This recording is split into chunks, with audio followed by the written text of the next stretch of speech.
हमारे पौराणिक ग्रंथों में न जाने कितनी रहस्यमयी कथाएं वर्णित हैं। जैसे सृष्टि का निर्माण कैसे हुआ, किसने इसका निर्माण किया और इसका अंत कैसे होगा, ये सब ग्रंथों में विस्तार पूर्वक वर्णित हैं। इसमें कुछ रहस्य रिश्तों के बारे में भी हैं, जिसमें कर्ण और अर्जुन दोनों भाई थे। श्री राम की बहन कौन थी और ना जाने किन किन रहस्यों से ये ग्रंथ भरे हुए हैं। इन रहस्यों में से एक रहस्य है असुरों के गुरु शुक्राचार्य की पुत्री देवयानी अपने भाई से विवाह क्यों करना चाहती थी। क्या आप जानते हैं कि असुरों के गुरु शुक्राचार्य की पुत्री देवयानी अपने ही भाई से विवाह क्यों करना चाहती थी? यदि नहीं तो वीडियो को अंत तक अवश्य देखिए।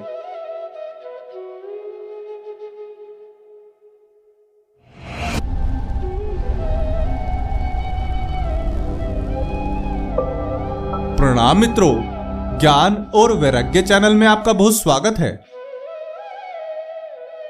यदि आपने अभी तक हमारे चैनल को सब्सक्राइब नहीं किया तो जल्दी से कर लें और वीडियो को लाइक करना ना भूलें। तो आइए शुरू करते हैं आज का यह वीडियो। देवताओं और असुरों के बीच कई युद्ध हुए और उन युद्धों में से कुछ युद्ध देवता जीते और कुछ युद्ध असुर। असुरों के गुरु शुक्राचार्य के पास मृत संजीवनी थी, जो मरे हुए असुरों को जीवित कर देती थी, जिसके कारण असुरों का मनोबल बहुत ही बढ़ गया था। परंतु देवताओं के गुरु बृहस्पति के पास ऐसी कोई भी विद्या नहीं थी, जिस कारण इंद्र और अन्य देवता चिंतित थे। वह अपनी इस चिंता को दूर करने के लिए गुरु बृहस्पति के पास पहुंचे। गुरु बृहस्पति ने बताया कि हम लोगों में से किसी एक को शुक्राचार्य के पास जाकर वह संजीवनी विद्या सीखनी होगी। तब इंद्र ने सभी देवताओं के साथ मिलकर यह निर्णय लिया कि संजीवनी विद्या सीखने गुरु बृहस्पति के पुत्र कच्छ को जाना चाहिए। कच्छ ने इस बात को स्वीकार कर लिया और असुरों के गुरु शुक्राचार्य के पास पहुंच गया। गुरु शुक्राचार्य ने जब उससे पूछा, तुम कौन हो और यहां क्यों आए हो? तब कच्छ ने बताया कि मैं देवगुरु बृहस्पति का पुत्र कच्छ हूं और मैं आपसे संजीवनी विद्या सीखने आया हूं। तब शुक्राचार्य बोले, मैं अपने शत्रुओं को इस विद्या का ज्ञान क्यों दूंगा? इस पर कच्छ ने उत्तर देते हुए कहा कि गुरु के लिए शिष्य समान होता है, चाहे वह शत्रु पक्ष का हो या मित्र पक्ष का, उनमें कोई भेदभाव नहीं होता। गुरु शुक्राचार्य कच्छ की बातों से प्रसन्न हुए और उसे अपना शिष्य बना लिया। कच्छ तेजस्वी और बुद्धिमान व्यक्ति था, जिस कारण गुरु शुक्राचार्य की पुत्री मन ही मन कच्छ के प्रति आकर्षित होने लगी। कच्छ के आने की जानकारी जब असुरों को मिली, तब वे समझ गए कि कच्छ मृत संजीवनी की विद्या लेने आया है और सोचने लगे, यदि उसने यह विद्या सीख ली तो असुरों की तरह देवता भी पुनः जीवित हो जाएंगे। इसलिए असुरों ने कच्छ की हत्या कर दी।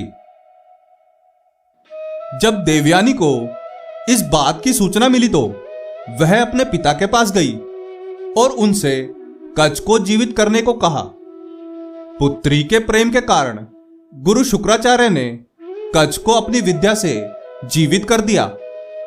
जब असुरों को इसकी जानकारी मिली तो उन्होंने कच्छ की फिर से हत्या कर दी, जिसके पश्चात पुत्री के प्रेमवश शुक्राचार्य ने कच्छ को पुनः जीवित कर दिया, जिसके कारण असुर बहुत क्रोधित हुए और उन्होंने एक योजना बनाई और कच्छ की हत्या करके उसे अग्नि में जला दिया, जिसके पश्चात उसकी राख को पेय पदार्थ में मिलाकर गुरु शुक्राचार्य को पिला दिया।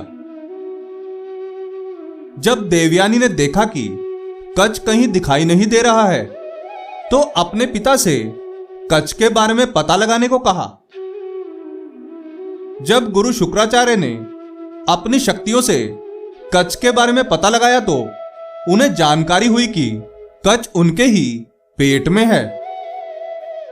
गुरु शुक्राचार्य सोच में पड़ गए कि यदि उन्होंने कच को जीवित किया तो वह स्वयं मर जाएंगे। तब उन्होंने कच की आत्मा को संजीवनी की विद्या प्रदान की, जिसका उपयोग करके कच उनके पेट से बाहर आ गया। परंतु शुक्राचार्य की मृत्यु हो गई। तब उसी संजीवनी विद्या का प्रयोग करके कच ने शुक्राचार्य को जीवित कर दिया। जब देवयानी ने कच को देखा तो वह बहुत प्रसन्न हुई और कच से विवाह करने का प्रस्ताव रखा। जिसके बाद कच ने कहा कि मैं गुरु शुक्राचार्य के पेट से उत्पन्न हुआ हूं, तो मैं उनके पुत्र समान हुआ, जिस कारण तुम मेरी बहन जैसी हो। और वैसे भी मेरे यहां आने का कारण मृत संजीवनी की विद्या प्राप्त करना था, जो मैंने प्राप्त कर ली। अब मैं वापस देवलोक जाऊंगा। कच की बातें सुनकर देवयानी बहुत क्रोधित हुई और क्रोध में कच को श्राप दिया कि तुम इस संजीवनी विद्या का प्रयोग कभी नहीं कर पाओगे। यह सुनकर कच ने भी देवयानी को श्राप दिया कि तुम्हारा विवाह एक चरित्रहीन पुरुष के साथ हो। श्राप के कारण कच संजीवनी का उपयोग नहीं कर पाया और देवयानी का विवाह राजा ययाति के साथ हो गया।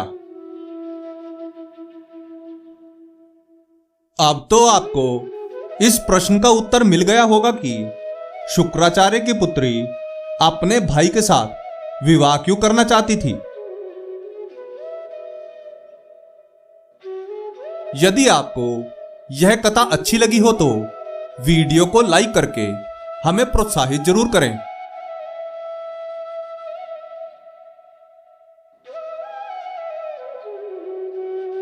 आशा करते हैं कि हमारी प्रस्तुति आपको काफी पसंद आई होगी। आपसे अनुरोध है कि आप इस वीडियो को ज्यादा से ज्यादा लोगों तक पहुंचाने के लिए लाइक, शेयर और सब्सक्राइब करें। धन्यवाद।